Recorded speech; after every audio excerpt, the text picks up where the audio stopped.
자, 안녕하세요. 자, 오늘은 확률의 덧셈 정리 해보도록 하겠습니다. 자, 주말 동안에 선생님이 여러분들 노트 검사를 해봤는데, 그, 노트에 정리할 때 여러분들 모든 문제들을 다 해야 됩니다. 선생님이 지금 인터넷상으로 검사를 하고 있지만, 나중에 계약해서 그 노트들을 다 걷어가지고 다시 한번 볼 거예요. 그러니까, 소단원 문제, 뭐 중단원 문제, 대단원 문제 이런 것들 하나도 빠짐없이 다 해야 됩니다. 물론 예제 문제 이런 것들 다 포함해서요.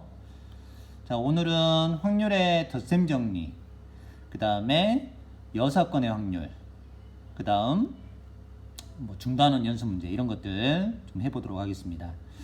자, 먼저 확률의 덧셈 정리가 있어요. 자, 확률의 덧셈 정리 어떻게 보면 여러분들이 사실은 굉장히 간과하면서 넘어가는 내용입니다. 그런데 실상 문제로 이게 확률 문제로 나왔을 때 이걸 활용해 가지고 문제를 푸는 것을 굉장히 어려워하는 친구들이 많아요. 자, 그래서 우선 가장 기본적인 내용 봐보고 그 다음에 조금 어려운 문제들은 교과서에서는 좀 찾기가 어려워서 선생님이 다른 그 특례 문제에 나왔던 문제들 제시해 주도록 하겠습니다. 자, 먼저 확률의 덧셈 정리는 이거예요. 확률의 덧셈 정리는 우리가 집합에서 이미 집합 원소의 개수를 구할 때 합집합의 개수다 그러면 A, B 그 다음에 교집합을 빼줬잖아요. 자, 그런데 이 내용을 전체 표본 공간으로 나눠주게 되면 이게 확률로 바뀌겠잖아요. 그래서 A 합집합 B의 확률은 이렇게 된다, 이제 이런 내용인데, 자, 여러분들이 여기에서 꼭 알아둬야 될 개념은 무엇이냐? 여러분들이 때로는 이렇게 구하는 것도 편하고 여러분들이 개수를 가지고 구해도 됩니다. 결국에 선생님이 얘기했던 것은 확률이라고 하는 것은 경우의 수를 구한 다음에 경우의 수 문제 두 문제를 푸는 거라 그랬죠. 그러니까 이 확률을 구한다 하더라도 여러분들이 표본 공간 원소의 개수, 그 다음에 합집합의 원소의 개수, 경우의 수 문제 두 문제를 풀어가지고 이렇게 해도 됩니다. 자, 그런데 선생님이 어떤 걸 여러분들이 꼭 알아줬으면 좋겠냐? 이 합집합이라고 하는 거. 합집합에서 합집합의 개념 또는이죠. 또는.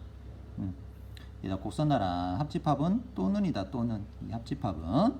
그 다음에 이 교집합은 그리고죠. 그리고.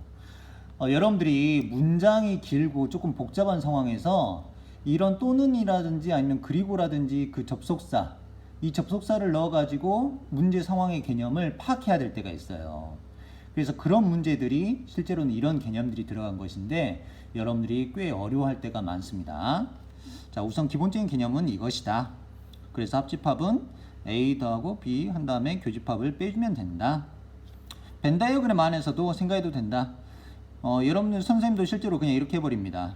표본 공간 안에 있는 확률들은 당연히 뭐겠어요? 여기의 확률은 1이 되겠죠? 뭐 A의 확률을 여기다 쓰기도 하고 B의 확률을 쓰기도 하고 교집합의 확률은 여기다 쓴다든지 확률 값을 써가지고 해도 상관없습니다. 자, 만약에 아래 내용처럼 이렇게 배반 사건이다. 이렇게 배반 사건이다. 그러면 떨어져 있겠죠. 그러면 합집합, 당연히 교집합은 없으니까 당연히 이렇게 되겠습니다. 자, 문제를 풀어보면은 여러분들이 뭐 이런 문제들은 너무 쉽죠. 정리해보면 이렇게 되는데 뭐 4의 배수, 6의 배수, 4의 배수 개수 구하고 6의 배수 개수 구한 다음에 또는이니까 합집합이잖아요. 교집합을 한번 빼줘야 되겠죠. 4의 배수, 6의 배수 당연히 뭡니까? 12의 배수잖아요. 그래서 뭐 이렇게 빼준다 그런 내용인데, 자, 이 내용들만 보면은 굉장히 너무 쉽다. 그런데 실상 문제로 나온 것은 쉽지 않다. 좀 이따 보겠습니다. 2번 9 이하의 수 또는 4 이상의 수, 뭐 이런 거 전혀 모르더라도 문제를 풀 수 있는 것이죠. 이거는 뭐 하지만 여기서 한다고 한다면 9 이하의 수와 47 이상의 수가 나온다는 그런 두 사건은 서로 배반 사건이다. 그러니까 바로 이렇게 할 수 있다. 뭐 이런 내용입니다. 문제 1번과 문제 2번 여러분들이 충분히 할 수 있을 것 같아요. 자, 문제 2번 봐보면 여러분들이 뭐 전체 학생의 5분의 3이다 뭐 이렇게 돼 있는데 이게 뭐 확률의 개념이겠죠. 이 개념을 못 찾겠다고 한다면은 뭐 여러분들 그냥 전체 학생 한 100명 이렇게 잡아가지고 인원수 생각한 다음에 확률을 구하더라도 뭐 문제는 맞출 수 있겠습니다. 전혀 이상 없어요. 자, 6건의 확률 몇 번 했었습니다. 자, 확률로 보자면은 이거죠. A가 일어나지 않을 확률, A가 일어나지 않을 확률은 전체 1에서 일어날 확률을 빼주면 되겠다. 이렇게 되겠다.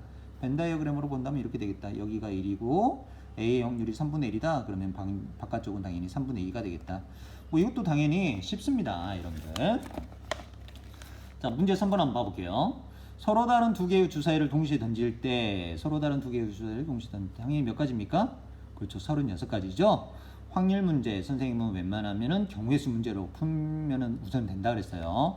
서로 다른 눈이 나올 확률. 서로 다른 눈이 나온대요. 그럼 1, 2, 1, 1 이런 건 안 된다는 거죠. 1, 2, 1, 3, 1, 4. 상황들이 많네요. 사람들이 그러면 서로 다른 눈을 생각하지 말고 뭘 생각하자? 서로 같은 눈을 생각하자. 서로 같은 눈. 몇 가지입니까? 6가지죠. 따라서 36분의 6이군요. 6분의 1이죠. 답을 6분의 1이라고 써버린 친구들 많아. 특히나 특례 시험 보면은 마음이 급하다 보니까 여러분들이 6분의 1 찾아가지고 체크한 다음에 넘어가 버리는 경우 많아요. 하지만 여러분들 이 문제 서로 다른 눈, 서로 같은 눈 구한 다음에 요 사건으로 풀려고 했었죠. 그러니까 확률은 뭐라 그래야 됩니까? 6분의 5라고 정답을 해야 되겠죠. 마음이 급하다 보면 많이 틀려요. 자, 한 장 넘겨보겠습니다. 예제 2번도 마찬가지예요. 남학생 12명, 13명, 총 25명으로 구성되어 있네요. 임의로 2명의 학생을 뽑아 선물 조사를 할 때 여기까지 끊으라 그랬죠. 앞에 경우의 수는 당연히 몇 가지구나. 25C2가 되겠죠. 적어도 한 명의 남학생이란 말은 2명을 지금 뽑고 있었잖아요. 그러니까 남자, 여자, 여자, 남자, 남자, 남자 이런 상황이죠. 그러니까 상황이 세 가지로나 이렇게 말할 수 있잖아. 그러니까는 차라리 이렇게 분류하지 말고 어떻게 하자? 이거에 반대되는 상황인 여자, 여자 이렇게 되는 상황을 전체에서 빼자. 그럼 여자, 여자 되는 상황은 13C2가 되겠죠. 전체에서 빼줘야 돼요. 자, 문제 4번도 여러분들이 충분히 할 수 있을 거라고 생각이 드는데 한번 해결해 볼까요? 이거는 자, 문제 풀기 전에 선생님 보기 전에 멈춰놓고 한번 해봅니다. 진인의 운동장에 있는 세면대 꼭지는 20개, 16개만 제대로 작동한다고 한다. 20개 중에서 16개만 제대로 작동을 한대요. 체육 수업을 마친 진인의 반 학생 3명이 각각 임의로 한 개씩 수도꼭지를 틀었을 때 적어도 한 개의 수도꼭지가 작동할 확률을 구해봐라. 그러면은 3명이 있다. 그러면은 3명 한 개만 작동한대요. 그럼 한 개만 작동한다? 그러면은 한 개만 작동한다는 얘기는 되고 안 되고 안 되고 안 되고 되고 되고 안 되고 안 되고 되고 많죠. 그 다음에 뭐 2개가 또 될 수도 있잖아. 많죠. 그러니까 차라리 이것들을 다 생각하지 말고 이거에 반대되는 상황, 적어도 한 개가 작동한다 이 말은 전부 안 되는 상황을 해보면 되겠지. 그러니까 전체에서 안 되는 상황을 빼주면 되겠다. 이렇게 해보면 되겠습니다. 자, 여기도 한번 여러분들이 해보도록 하세요. 여기 내용은 덧셈 정리와 역석간의 확률인데 언뜻 보기에는 쉬워 보이지만 문제는 쉽지 않다. 조금 어려운 문제는 밑에 예시를 가지고 해보도록 하겠다. 여기까지 오늘은 하도록 하겠습니다. 뒤에 있는 소단원 확인 문제 한번 해결해 보고요. 다음 시간에는 중단원 연수 문제 바로 문제풀이 하도록 하겠어요.